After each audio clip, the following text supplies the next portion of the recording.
Hi hello welcome to SK Rehana's kitchen. నేను ఈరోజు చూపించబోయే ఈ చిక్కటి చికెన్ గ్రేవీ ఎలా చేయాలో చూపించబోతున్నాను. ఈ చికెన్ కర్రీ బిర్యానీలోకైనా, రైస్లోకైనా, చపాతీలోకైనా చాలా రుచిగా ఉంటుందన్నమాట. ఈవెన్ బిగినర్స్ అయినా, బ్యాచులర్స్ అయినా చాలా ఈజీగా చేసుకోవచ్చు ఈ చికెన్ కర్రీ. ఈ చికెన్ కర్రీకి కావలసిన పదార్థాలు, తయారీ విధానం చూద్దాం. ముందుగా అరకిలో ఉల్లిపాయలు సన్నగా తరుక్కోవాలి. పావు కేజీ టమాటాలు సన్నగా తరుక్కోవాలి. 2 పచ్చిమిర్చీలు కూడా. ముందుగా కడాయిలో ఆయిల్ వాటర్ ఏం వేయకుండా ఉల్లిపాయలు, టమోటోలు, పచ్చిమిర్చి, 1 టేబుల్ స్పూన్ పసుపు, సరిపడా ఉప్పు వేసుకొని ఒకసారి బాగా కలుపుకోవాలి. ఇందులోనే మనం ఒక 1 గ్లాస్ వాటర్ వేసుకొని ఒక పొంగు వచ్చేలా ఉడికించుకోవాలి ఈ టమాటాలు. చూడండి, 5 నిమిషాలు మూత పెట్టుకోవాలి. చూడండి, 5 నిమిషాల తర్వాత చూడండి ఈ విధంగా ఒక పొంగు వస్తే చాలండి. జస్ట్ ఇందులో మంచిగా వాష్ చేసుకున్న 1 కేజీ చికెన్ ఇందులో వేసుకోవాలి. వేసుకొని బాగా కలుపుకొని మరో 5-10 నిమిషాల పాటు ఉడకబెట్టాలి. దీనివల్ల మనకు ముక్క చాలా సాఫ్ట్గా టేస్టీగా వస్తుంది. చూడండి, 5 నిమిషాల తర్వాత చూద్దాం. ఇలా ఉడుకుతుంటే మనం దీనికి మసాలా రెడీ చేద్దాం. ఈ మసాలా వల్ల చాలా టేస్ట్, చాలా రుచికరంగా ఉంటుంది. చూడండి, 2 టేబుల్ స్పూన్ కారం వేసుకోవాలి. 2 టేబుల్ స్పూన్ అల్లం వెల్లుల్లి పేస్ట్ ఫ్రెష్గా ప్రిపేర్ చేసుకుంది.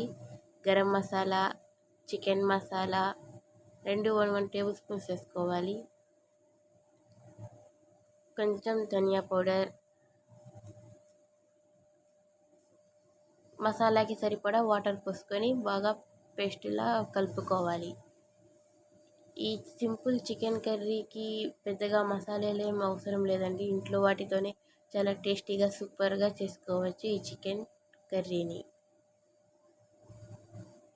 ఇప్పుడు ఆ ఉడుకుతున్న చికెన్లో మనం రెడీ చేసుకున్న ఈ మసాలా వేసుకోవాలండి.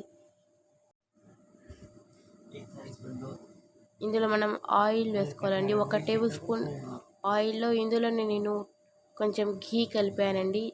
దీనివల్ల మనకు మంచి టేస్ట్, మంచి వాసన వస్తుంది. నేను ఎప్పుడు ఈ 2 కలిపి పెట్టుకుంటానండి. కర్రీస్లో యాడ్ చేస్తే మంచి స్మెల్ వస్తుందని.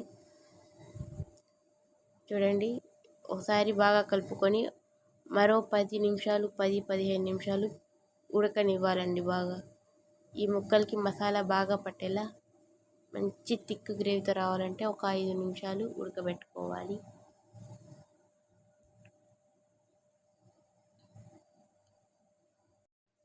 చూడండి, 10-15 నిమిషాల తర్వాత చూద్దాం.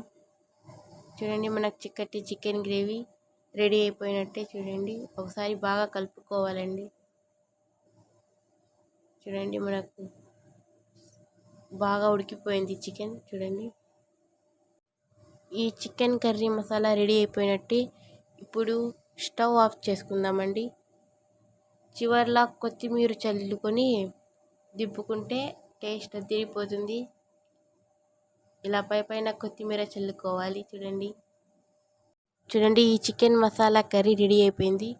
చూడండి, చూస్తుంటేనే నోరూరిపోతుంది కదా. మీరు ఒకసారి ట్రై చేయండి. మళ్ళీ తినాలనిపించే ఈ చికెన్ మసాలా కర్రీ మీరు కూడా ఒకసారి ట్రై చేయండి. జన్మలో మర్చిపోలేరు ఈ రుచిని. వీడియో నచ్చితే లైక్, సబ్స్క్రైబ్ చేయడం మాత్రం మర్చిపోకండి. Thanks for watching.